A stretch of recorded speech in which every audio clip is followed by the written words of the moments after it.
Bienvenue à vous tous qui nous rejoignez pour l'info du vrai l'événement intitulé ce soir « Bitcoin par ici, la monnaie ». Le problème avec le Bitcoin, c'est qu'il singe la monnaie. Alors est-il pour autant une monnaie de singe? À 50 000 $ le Bitcoin, on a le droit de se poser la question. L'analyse de nos invités dans un instant, mais tout de suite évidemment notre premier reportage. Littéralement, il s'agit d'une pièce numérique, Bitcoin. Et pour le Bitcoin, tout commence en 2008 en réponse à la crise et à ce que l'on présente comme l'incurie des banques. Yannick Mahé.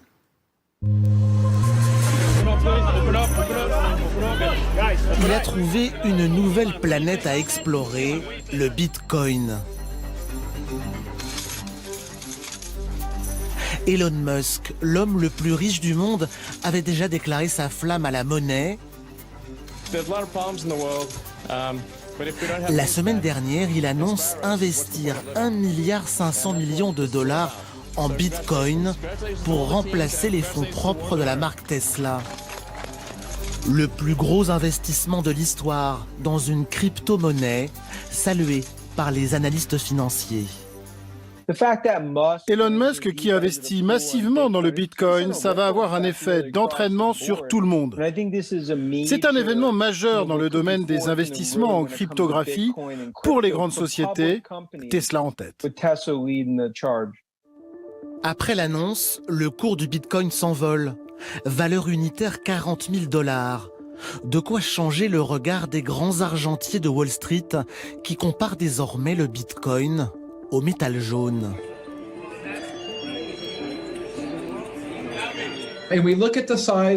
Si on regarde le montant global du marché de l'or qui pèse entre 2 000 et 3 000 milliards de dollars, on peut se demander quelle proportion de cette valeur refuge pourrait être allouée aux crypto-monnaies et au Bitcoin.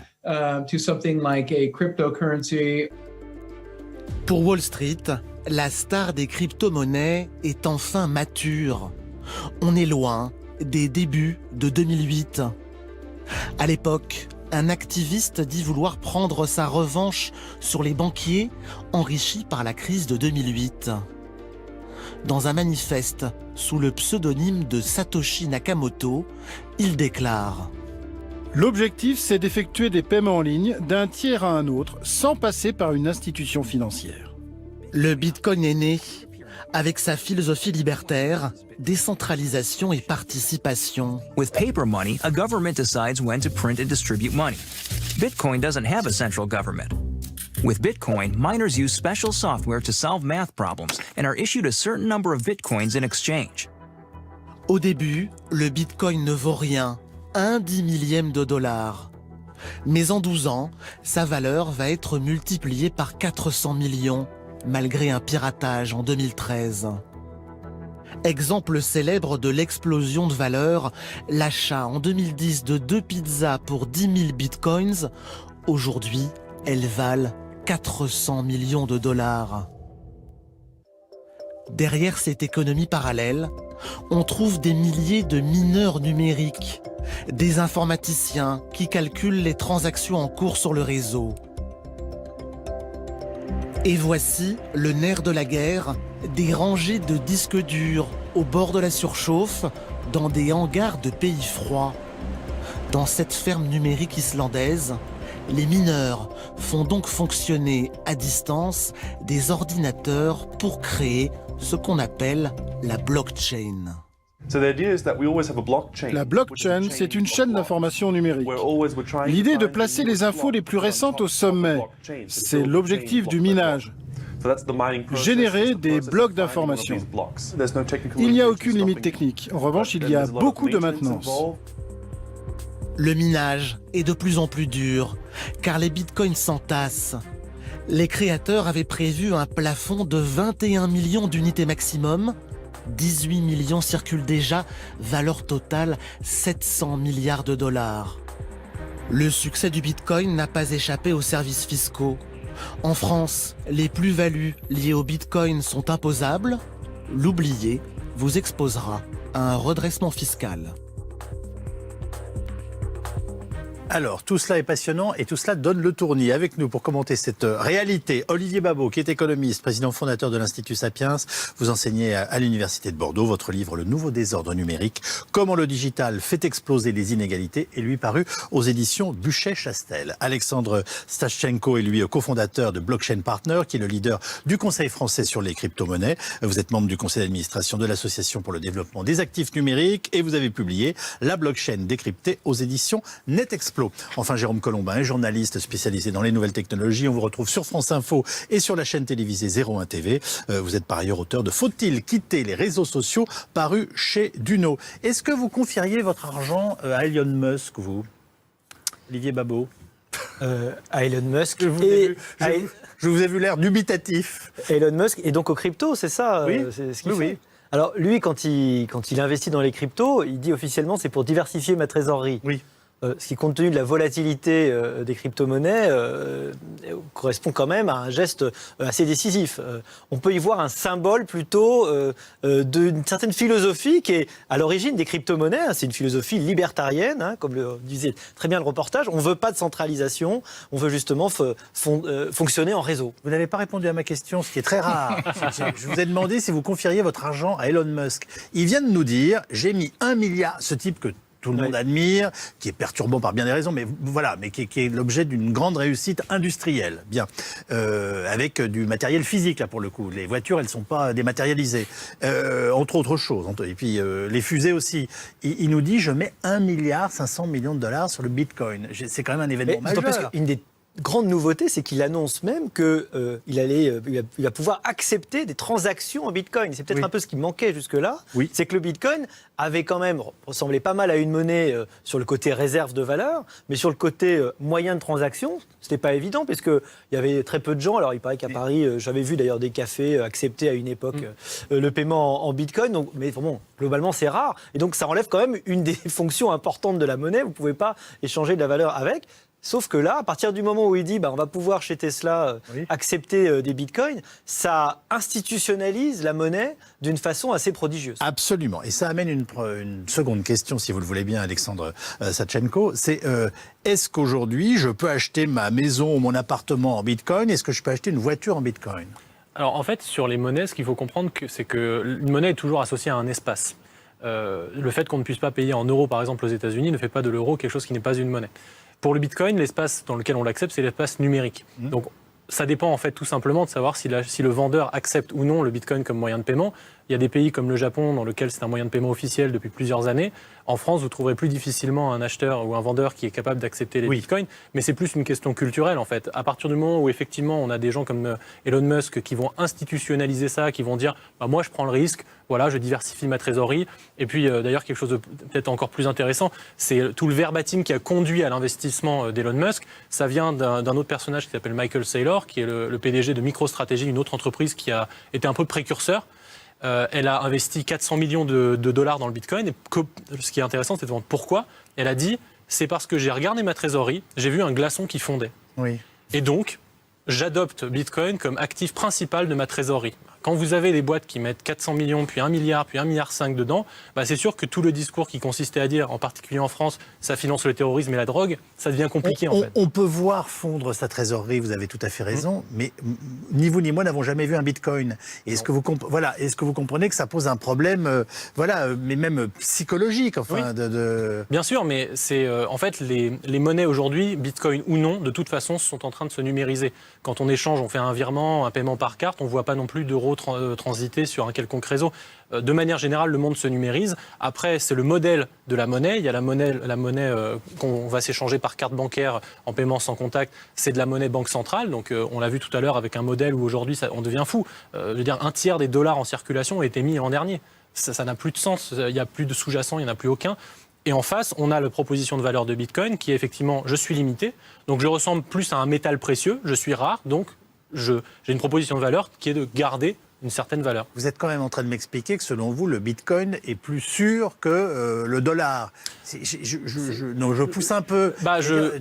Mais c'est quoi? C'est le lingot d'or? Enfin... Quand on change effectivement un peu de perspective, on s'aperçoit que la bulle, elle n'est pas où on croit. La bulle, elle est plutôt dans l'émission monétaire aujourd'hui qu'elle ne l'est dans Bitcoin. Bitcoin est en fait une sorte de représentation de cette bulle. Parce que, évidemment, dans l'émission monétaire, les gens cherchent des rendements. Cette monnaie, elle ne tombe pas nulle part. Donc, évidemment, les gens aujourd'hui n'ont plus rien qui n'a des rendements, sauf quelques actions. On voit Apple qui s'enflamme, etc., qui vaut... En soi, ça ne vaut pas non plus 1000 milliards non plus Apple, quand on analyse. Et en face, il y a aussi Bitcoin qui en profite. Mais Bitcoin n'est qu'un témoin de la vraie bulle. Et la vraie bulle, c'est effectivement quand on aura pris conscience que cette émission monétaire est une fuite en avant collective généralisée. En tout cas, en fait, on a intérêt à ne pas s'en rendre compte. En fait, pour défendre le Bitcoin, ce qui est d'ailleurs dans son histoire, vous attaquez le fonctionnement de l'émission de monnaie telle qu'elle existe aujourd'hui. C'est plus une question de diversification. C'est-à-dire on peut avoir un pied dans les deux systèmes pour ne pas prendre de risques. Petit coquin, c'est habile. Alors, Jérôme Colombin, vous avez une envie de Bitcoin, vous? Ça vous rassure? Je peux vous faire un garçon raisonnable. Je suis un garçon tellement raisonnable que j'en avais pas acheté jusqu'à il y a 10 jours. Non. J'ai craqué. Oh non, c'est pas vrai. Bah si. Bon. Pour voir alors, un peu. Alors heureux? Oui, parce que dans la nuit, il avait pris. Vous l'avez acheté combien votre Bitcoin, vous? Enfin, je me souviens plus parce que vous savez, on n'achète pas. Du 0,0 quelque voilà, chose. Exactement. Voilà. Je n'ai pas de quoi me payer un Bitcoin, donc c'est des fragments de Bitcoin. Oui. Mais c'est vrai que c'est impressionnant cette course effrénée. Mais dites-moi comment vous avez fait, comment vous avez procédé. Alors oui, parce qu'il y a deux manières d'acheter du Bitcoin. Soit vous achetez vraiment du Bitcoin, c'est-à-dire comme vous changez des euros en dollars, et donc après vous avez de la monnaie qui vous permet d'acheter des services ou des produits. Monnaie virtuelle, je le rappelle. Voilà. Et moi j'ai fait, je suis allé du côté sombre. C'est juste de la spéculation, c'est-à-dire que j'ai acheté ça comme une action. Donc je n'ai pas de Bitcoin je ne peux pas acheter avec mes Bitcoins. Oui. Je peux juste les revendre. Je peux les acheter et les vendre. Ça se passe sur des banques. Excusez-moi, mais qui vous dit que vous en avez, pour le coup, que vous avez acheté quelque chose qui existe? Quand j'achète une action, je sais pas, Engie ou Orange, qui me dit que j'en ai? C'est des applis. C'est un intermédiaire. Oui, il y a des intermédiaires de confiance, absolument.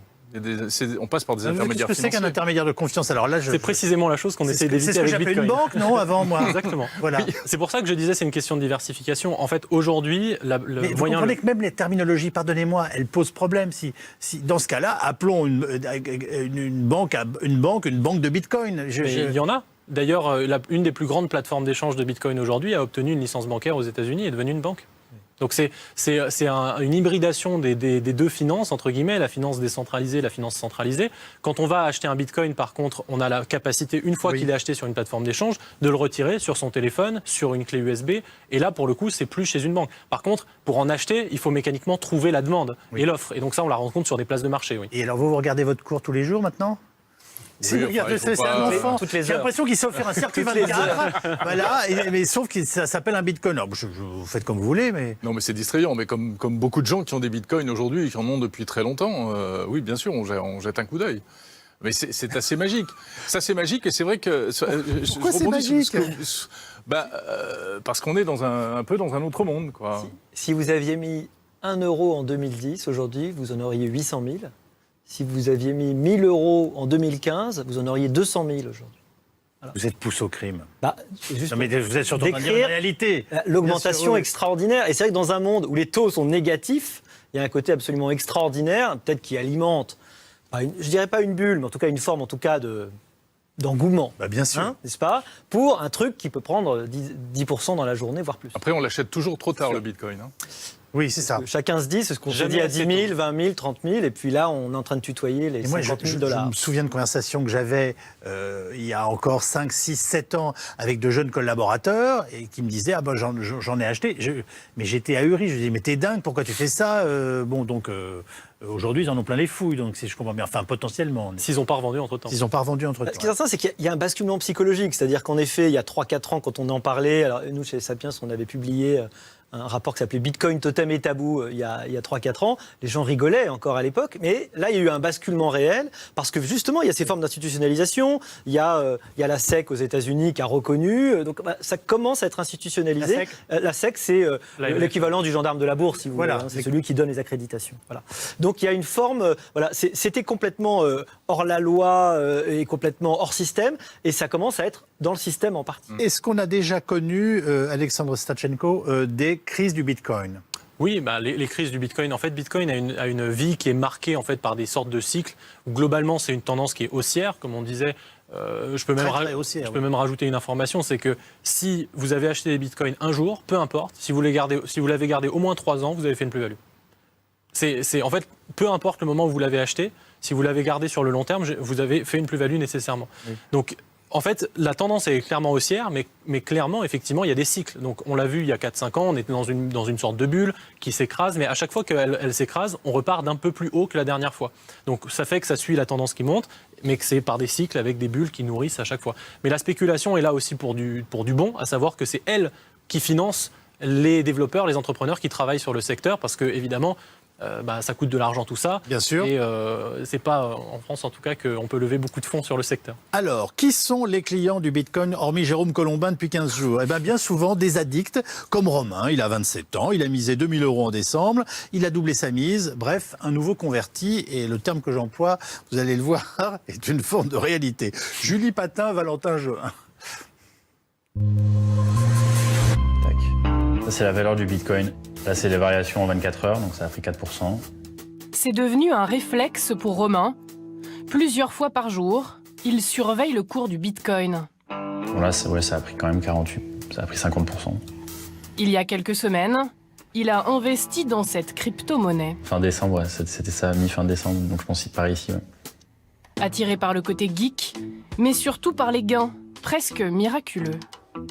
J'ai placé 2000 € et aujourd'hui j'ai un portefeuille qui vaut 4300, 4400 € en un mois et demi. Donc c'est un retour que j'aurais probablement jamais eu sur d'autres supports d'investissement. Mais je reste les pieds sur terre et je me dis que du jour au lendemain ça peut aussi complètement s'écrouler. Donc je suis aussi prêt à perdre ces 4400 €. À 27 ans, Romain n'était pas vraiment un investisseur chevronné avant de s'intéresser au Bitcoin.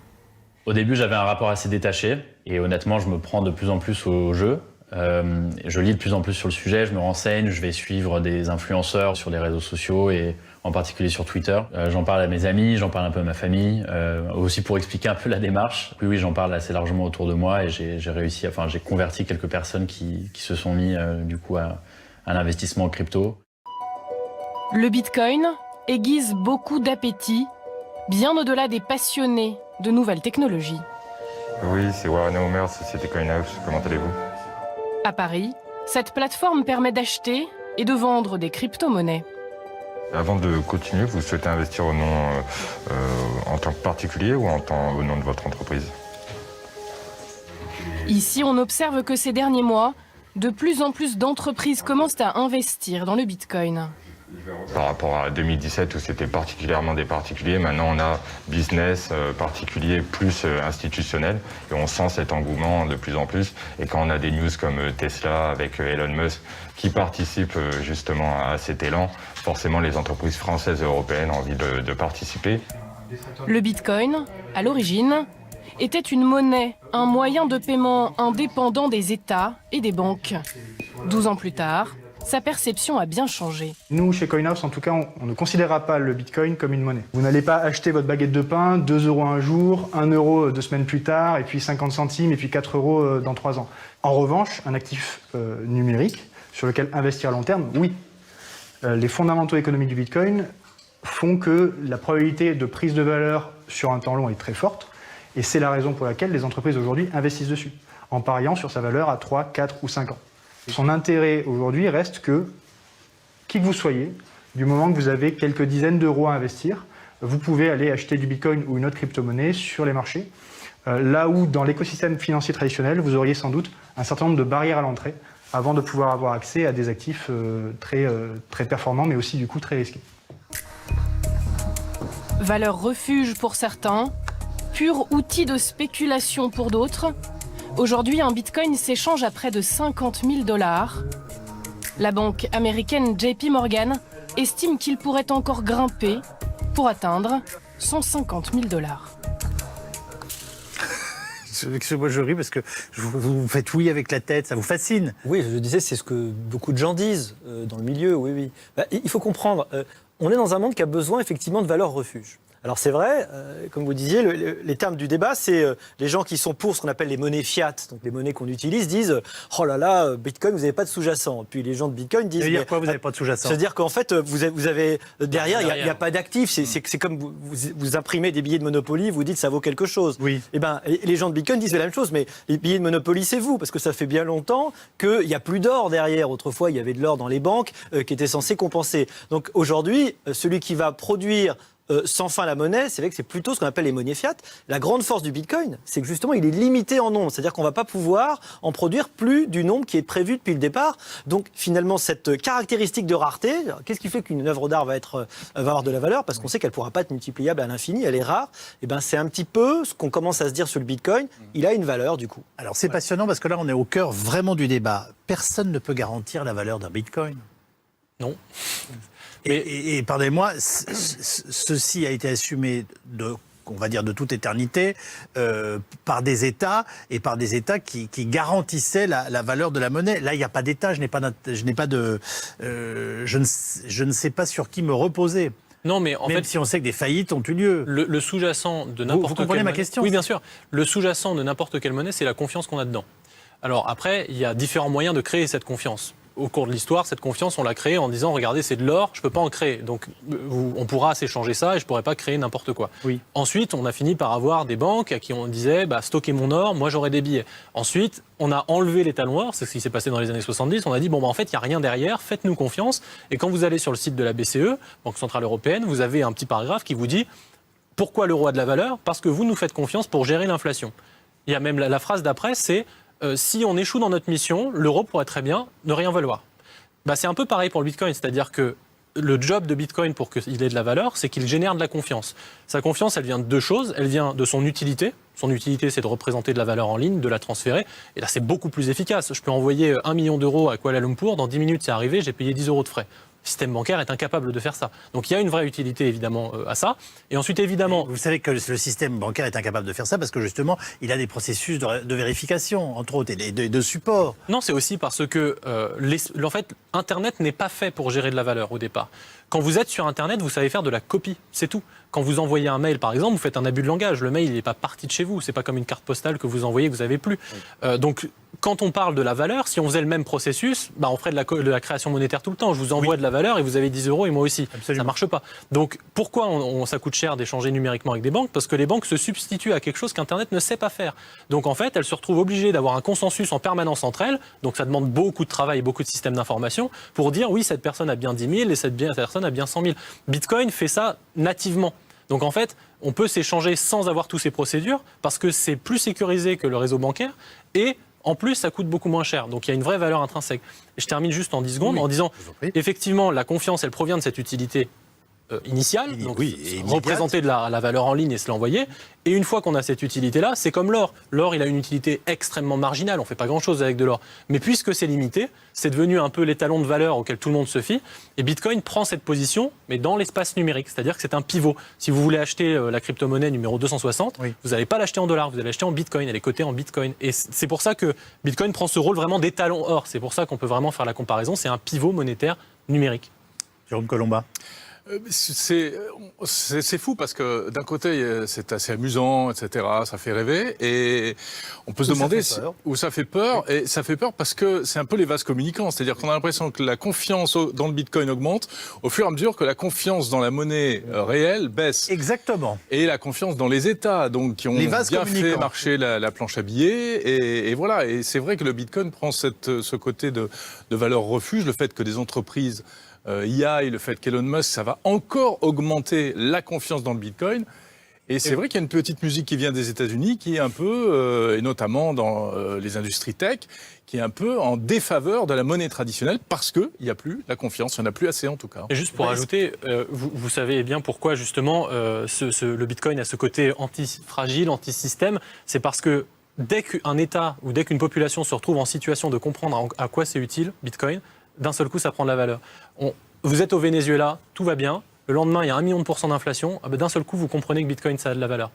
Alors, effectivement, dans les pays de l'OCDE, on a les virements SEPA, ça ne coûte pas grand-chose, ça se passe bien, on est tous bancarisés. Donc, on se pose la question, ça sert à quoi ? C'est vrai. Et à part comme actif de diversification, ça n'a pas beaucoup d'utilité pour une personne dans l'OCDE. Mais en fait, les gens non bancarisés sur la planète, c'est 60% des adultes. Et ça, on l'oublie. 60% des adultes de la planète n'ont pas de compte bancaire, n'ont pas de référence bancaire. Bien sûr. Donc pour tous ces gens-là, évidemment, quand vous avez une crise de confiance dans un État comme le Venezuela ou comme l'Iran qui subit des sanctions, ou comme tous ces gens-là, en fait, du jour au lendemain, ou à Hong Kong, ça a été très utilisé pendant les manifestations. Donc dès que vous avez une sorte de défiance envers une autorité, vous vous rendez compte, ou Snowden qui n'a pu survivre, entre guillemets, que grâce au Bitcoin, puisque ses comptes en banque ont été saisis par la justice américaine. Donc tout ça justifie aussi l'utilisation de Bitcoin. Alors, pendant qu'on est dans Snowden, un des grands procès qu'on fait, c'est que ça sert à blanchir de l'argent, et de l'argent, par définition, alors vous riez, mais c'est très bien.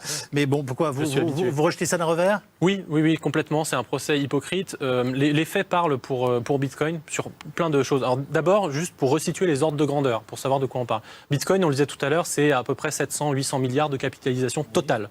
Donc, tous les Bitcoins, si vous les mettez tous ensemble, ça vaut 800 milliards de dollars. Oui. Selon les FinCEN Files, la Deutsche Bank toute seule aurait fraudé sur 20 ans 1200 milliards, donc plus que la capitalisation de Bitcoin. Donc juste pour remettre des ordres de grandeur sur la fraude et le blanchiment, etc. Une fois que ça s'est dit, il y a des sociétés comme Chainalysis, par exemple, qui sont des sociétés spécialisées dans l'étude des transactions, justement, qu'est-ce qui se passe sur Bitcoin. Selon ces sociétés-là, on est autour de 0,3% des transactions en Bitcoin qui seraient destinées à des fins illicites. Et j'ajoute... Vous nous dites qu'on ne blanchit pas plus d'argent avec Bitcoin aujourd'hui qu'on ne le fait, et même plutôt moins. Exactement. Que dans les réseaux bancaires. C'est 0,3% dans Bitcoin. Et dans ces 0,3%, une énorme majorité concerne plutôt des arnaques, absolument pas du financement du terrorisme. C'est des gens qui disent « envoyez-moi un Bitcoin, je vous rembourserai », et puis en fait, ils ne remboursent jamais, c'est des arnaques. Ça, c'est l'énorme majorité des transactions illicites. Je n'ai jamais demandé. Je suis sollicité à mon avis une fois tous les 15 jours par un escroc qui me dit « j'ai perdu ma carte, il faudrait que tu me donnes un coup de... » Voilà, vieil ami. Mais en Bitcoin, ça marche. Il y a plein de mails qui circulent où ils disent, par exemple, « j'ai volé une vidéo de vous, envoyez des Bitcoins ». Voilà, ça, c'est la grosse majorité. Pour le dollar, ces chiffres, c'est 5%. Vous avez à peu près 5% de toutes les transactions en dollars qui servent à financer des transactions illicites. Et ce n'est pas forcément que des arnaques. C'est Daesh, c'est les cartels colombiens, etc., mexicains, comme on l'a eu récemment, puisqu'une banque aux États-Unis a payé une amende pour qu'on oublie tout ça, alors que ça fait 20 ans.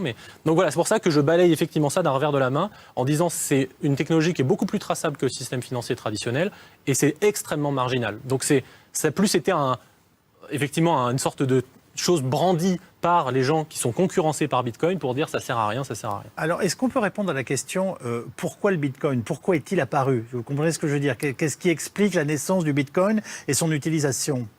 On peut comparer ça un peu à la naissance d'Uber, vous savez, Uber, le VTC. Les gens sortaient d'un colloque à Paris, ils n'ont pas trouvé de taxi.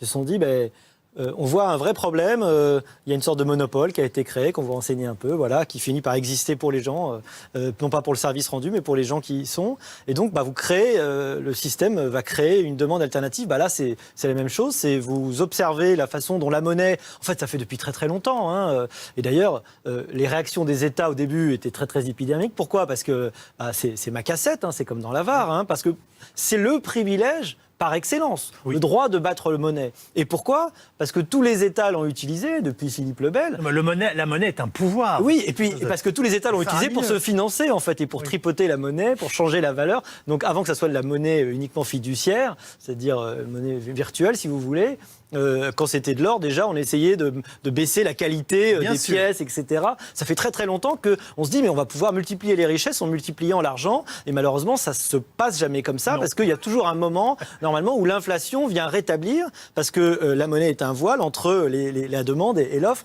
Et quand vous essayez de jouer sur la monnaie, ça crée pas, si vous voulez, la miche de pain, par exemple. Donc, l'État crie très fort parce qu'on lui prend cette chose. Et c'était bien l'idée depuis le départ, de dire, on va pouvoir, en quelque sorte, et je termine très rapidement, mais résoudre ce problème terrible d'Internet qui est basé sur le drame de l'information. Quand vous partagez une information, si je vous donne l'heure, vous avez l'heure, mais j'ai toujours l'heure. Oui. Alors que par définition, l'argent, il faudrait que si je vous le donne, je ne l'ai plus. Oui. Et c'est exactement ce qu'a réussi à faire Satoshi Nakamoto, dont on n'est même pas sûr qu'il soit une personne réelle, dont on ne sait même pas s'il est mort ou pas. C'est ça qui est sympa un peu dans le Bitcoin, c'est qu'il y a un côté un peu mythique, parce qu'on ne sait pas vraiment s'il a existé. Enfin, en tout cas, il donne plus signe de vie s'il a existé, ce monsieur. Et donc, il a voulu créer et répondre, et il a créé en effet un mécanisme qui fait que je peux vous donner un Bitcoin, et à ce moment-là, je ne l'ai plus, alors que pourtant, c'est un mécanisme informationnel. Si je reprends votre formulation, si la monnaie est un voile entre la demande et l'offre, Quelle est la nature du Bitcoin ? Eh ben justement, il ne vaut, comme d'ailleurs tout bien ou service, que ce que les gens sont prêts à payer en échange. Si je pense qu'aujourd'hui, si demain j'achète, si j'en étais capable, un Bitcoin à 50 000 $, je l'achète ce prix-là en disant peut-être que quelqu'un demain voudra bien me le racheter, peut-être un peu plus cher.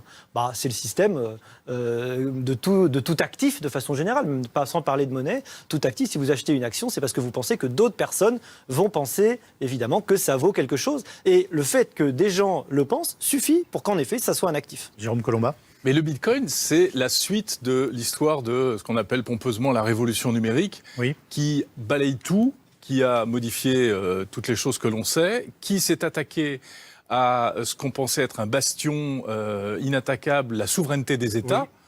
Avec les GAFA, avec les réseaux sociaux, etc., où on s'immisce de plus en plus dans la démocratie, dans les fonctionnements des civilisations. Et la monnaie, effectivement, c'était le dernier bastion de souveraineté. Et c'est vrai que les États sont en panique par rapport à ça. Et on a un petit peu l'impression que ce qui se passe aux États-Unis avec cette précipitation sur le Bitcoin, c'est un peu pour aller encore plus loin et pour s'affranchir encore plus du pouvoir des États, de la régulation des États. Et ce que veut faire Facebook avec sa monnaie Libra, qui s'appelle plus Libra, qui s'appelle Diem, je crois maintenant, qui n'est pas exactement comme le Bitcoin, parce que c'est une stablecoin, donc elle ne va pas s'envoler comme ça. C'est centralisé. Mais c'est malgré tout... Le mot important dans ce que vous venez de prononcer en anglais est un stable, en gros stable. Stable, voilà. Exactement, qui est adossé à de vraies valeurs. Donc, mais quand même, l'idée est la même, c'est se passer des intermédiaires, et puis on fait notre business à nous dans le monde numérique, quoi. Alors, pardonnez-moi, pour aller chercher mon argent à la banque, il faut l'attaquer, accéder au coffre, etc. Même si nous sommes d'accord, on est déjà dans la virtualité d'une bonne partie de l'argent que l'on gagne aujourd'hui. Appelons-le Adolphe. Est-ce qu'un certain Adolphe peut demain essayer de capturer les 21 millions de bitcoins et réussir par réseau un cambriolage de ce type ? Il peut essayer théoriquement, mais ce serait... Parce que là, dans ce cas-là, il devient maître du monde. Oui, mais alors, en fait, il faut plutôt le voir sous un autre angle. Si une personne arrive à concentrer assez de puissance de calcul pour essayer de faire ça, déjà, premièrement, elle va se faire repérer assez rapidement sur le réseau, donc c'est compliqué de mettre jusqu'au bout son plan d'attaque. Supposons qu'elle y arrive, en fait, déjà, premièrement, le Bitcoin ne vaut plus rien le lendemain, donc il a 21 millions de rien. Donc c'est pas très très utile. Et deuxièmement, pour y arriver, il faudrait qu'ils réunissent une puissance de calcul qui aujourd'hui est indisponible sur la planète. Si vous voulez, pour vous donner un ordre d'idée, si vous prenez les 500 plus gros supercalculateurs de la Terre, vous les mettez ensemble, ça fait 0,0005% de toute la puissance de calcul qu'il y a derrière Bitcoin. Donc aujourd'hui, globalement, hacker Bitcoin d'un point de vue informatique. C'est en train de me dire que hacker Bitcoin c'est compliqué. A une armée absolument phénoménale. Colossale. Disproportionnée. Ce serait quasiment impossible. En technologie, tout est possible. Voilà, on ne peut jamais dire impossible. L'informatique quantique arrive, on ne sait pas ce que ça peut nous réserver comme surprise. Tout à fait. Non, mais on ne peut pas dire impossible en informatique, mais aujourd'hui, les vols de Bitcoin, ils sont beaucoup plus simples que ça. En fait, ils ne consistent pas du tout à hacker le réseau, parce qu'il y a beaucoup de gens qui se cassent les dents dessus et tout le monde a compris que ça ne servait plus à rien d'essayer. Donc en fait, c'est plutôt cibler le hacking social. C'est-à-dire, vous avez des bitcoins, ça consiste en quoi ? Ça consiste en un mot de passe. Ce mot de passe, vous allez le stocker quelque part. Voilà, si on vous vole ce mot de passe, on vous a volé vos bitcoins. Donc ça ne sert à rien d'aller casser le code alors qu'on peut faire comme ça. Alors très étrangement, les institutions financières et bancaires n'aiment pas beaucoup le bitcoin. Et d'une façon générale, les monnaies numériques non supervisées. Pour la très sérieuse Banque de France, le bitcoin est d'ailleurs tout simplement dangereux. Hugues Dago avec Alexandre Hébert et Valentin Jeun. Le Bitcoin, crypto-monnaie hautement volatile, qui échappe aux États et aux autorités régulatrices. Si bien que la gardienne du temple de l'euro, Christine Lagarde, patronne de la BCE, vient à nouveau d'appeler à plus de régulation. For those who had assumed that it might turn into a currency, terribly sorry, but this is an asset and it's a highly speculative asset, which has conducted some funny business and some interesting and totally reprehensible money laundering activity. And there has to be regulations. Parmi ces affaires, celle autour du russe Alexander Vinnik, arrêté en Grèce puis extradé en France en 2020 pour son procès en blanchiment aggravé en bande organisée. Une vaste escroquerie au Bitcoin, chiffrée à plusieurs dizaines de milliards d'euros, rendue possible par un logiciel malveillant. les gens qui font des arnaques, ils saisissent toutes les balles possibles.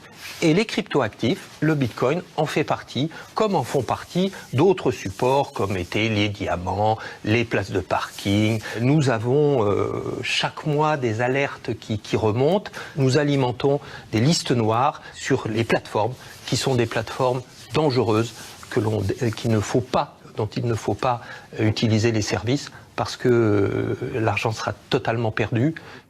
Une fraude estimée à plusieurs milliards d'euros l'an passé en France, d'après le gendarme boursier de l'AMF. Le Bitcoin contourne les institutions, bien aidé par certains acteurs du numérique, à l'image de Jack Dorsey, le fondateur du réseau social Twitter, qui vient de s'associer au rappeur américain Jay-Z. Les deux hommes lancent une fondation pour financer le développement du Bitcoin à hauteur de 24 millions de dollars. Je pense vraiment qu'Internet veut avoir une devise, avoir sa propre devise. Et je pense que le Bitcoin en est la meilleure manifestation. Comme une déclaration de guerre aux banques centrales et aux États, qui semble pris de vitesse par ce Bitcoin.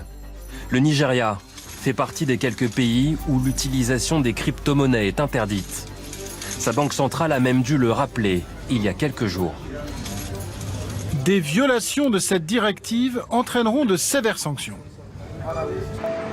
Mais rien n'y fait dans ce pays frappé il y a quelques années par une crise économique et qui abrite depuis de très nombreux adeptes de la crypto-monnaie. Des jeunes et des start-up qui voient dans le Bitcoin une valeur refuge, au point de désarmer ce sénateur nigérian. Cette technologie est si puissante que je ne vois même pas le genre de réglementation que nous pourrions mettre en place. Le Bitcoin a rendu notre monnaie presque inutile, sans valeur. Faute de contrôler le Bitcoin en tant que tel, des institutions planchent pour cibler ceux qui en font le commerce. En France, c'est déjà le cas. Mais nous sommes en train, au niveau européen, de développer une approche qui vaille pour l'ensemble de l'Europe, d'enregistrement et de supervision de ces intermédiaires, et peut-être un jour au niveau mondial.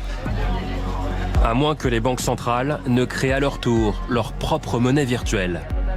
Les travaux seraient en cours. Le problème, c'est que j'ai l'impression qu'on pourrait faire 3 heures d'émission. Est-ce que le mot Bitcoin est déposé ? Est-ce que la pièce qu'on voit existe ? Et est-ce que quelqu'un touche des droits, même sur le nom et sur l'exploitation ? Non, pas du tout. Non, pas du tout. Non, on peut se Il y a bien quelqu'un qui a dessiné quelque chose à un moment. Je veux dire, rien ne se fait gratuitement dans ce monde. Non ? Si, c'est en libre accès, c'est tout ce qui est open source, etc. Donc effectivement, la communauté Bitcoin au départ, c'est donner un logo et puis depuis, il est utilisé, mais il n'y a personne qui touche de droit sur le logo Bitcoin. Ne serait-ce que ça est déjà très particulier. Oui, mais alors il y a d'autres. L'open source existe sur d'autres sujets, hein, mais là, ce qui me fait rigoler, mais qu'à moitié, mais c'est de voir le traitement qu'on a de l'innovation en France. Effectivement, on voit que dans d'autres pays, on a. Là, on a vu Christine Lagarde qui disait c'est spéculatif, etc. Bon, c'est dangereux. Elle dit c'est dangereux. On passe sur le fait que y a d'autres actifs qui sont spéculatifs, notamment les autres monnaies, en fait, où il y a un marché spéculatif extrêmement fort. Ce qui me fait rigoler qu'à moitié, c'est que le lendemain, on a Elon Musk qui met 1,5 milliard et un certain nombre d'entreprises américaines qui se mettent dessus et qui ont compris la valeur de ça. Donc c'est un peu quand quelqu'un a une bonne idée dans un garage, aux États-Unis on investit et en France on demande avec quel argent il a acheté le garage, quoi. Donc c'est un peu la philosophie qui nous anime en France, malheureusement. Donc le Bitcoin a d'ores et déjà déstabilisé le monde de la finance et des monnaies de référence. Ça, je sais pas, mais c'est vrai que c'est deux philosophies. Christine Lagarde et Jay-Z, c'est pas exactement le même monde, on voit bien, hein, c'est pas la même chose. Mais ce qui est vertigineux dans le Bitcoin... C'est à qui confieriez-vous vos économies ? Écoutez, si on y revient, aujourd'hui... Plus volontairement à Elon Musk qu'au livret A, par exemple. Et oui, c'est ça le problème, aujourd'hui. Ouais. Et ce qui est vertigineux, pour reprendre ce que vous disiez sur qui maîtrise, etc., c'est de penser qu'il n'y a personne derrière ce truc-là, il n'y a aucune institution, il y a juste un algorithme qui a été inventé en 2008, qui tourne tout seul, avec des mecs qui font tourner des ordinateurs sur la Terre entière, et voilà, et ça s'arrêtera. Mais c'est pas la première expérience réussie. Wikipédia en est un très bon exemple aussi. Il n'y a pas de. Oui, c'est vrai. Enfin, Wikipédia, il y a toujours un peu des... Il y a une communauté qui s'organise, mais c'est pareil sur Bitcoin, il y a des développeurs, il y a un staff, des corps quand même, développeurs. Alors, c'est pas un staff au sens payé par Bitcoin, mais il y a des corps développeurs, c'est-à-dire qui sont connus, qui proposent des améliorations de code régulièrement, qui le font. J'entends bien, mais étant titulaire d'une carte de presse, je me dois te dire que j'utilise évidemment Wikipédia, mais que ça fait des années que je demande, notamment aux jeunes journalistes avec qui je travaille, de ne jamais prendre au pied de la lettre. De toute façon, il faut toujours aller sourcer. Et s'ils font ça, bien sûr. La porte. Enfin, non, mais il faut toujours sourcer de toute façon. On est d'accord. C'est marrant d'avoir demandé... Est-ce que ça va déstabiliser, en fait, au bout du compte, est-ce que ça va déstabiliser la planète? C'est ça ma question. Alors, la Banque de France, c'est formidable, mais avoir demandé à la Banque de France de faire un rapport sur le Bitcoin, c'est demander à la dinde de faire un rapport sur Noël. Je veux dire, par définition, elle ne pouvait pas avoir une vision extrêmement positive du truc. Ce qu'on peut constater, en revanche, c'est que ça suscite quand même, comme très souvent la concurrence de façon générale sur les marchés, de la modernisation. Et par exemple, comme disait le reportage à la fin, il y a des vraies réflexions sur la création de monnaie virtuelle qui serait beaucoup plus pratique, effectivement, pour s'échanger de la part des banques centrales. On pourrait voir des évolutions. Alors après, il y aura aussi des évolutions réglementaires. Ça s'appelle la carte de crédit, excusez-moi. Alors non, pas exactement, parce que c'est quand même beaucoup plus... C'est un petit bout de plastique bien pratique qu'on utilise tous les jours. Non, ce serait beaucoup plus... Ça se rapprocherait un peu plus du Bitcoin, mais évidemment sans avoir le caractère décentralisé. Et puis, il y a une caractéristique intéressante qui est dite aussi, c'est qu'on commence à réfléchir à faire des réglementations qui apportent un peu de sécurité aux citoyens, évidemment, savoir que si je prends une appli, qu'elle ne va pas s'embarquer l'argent que je lui ai donné, effectivement, parce que ces activités bancaires, à partir du moment où elles commencent à se mêler au Bitcoin, elles sont extraordinairement réglementées.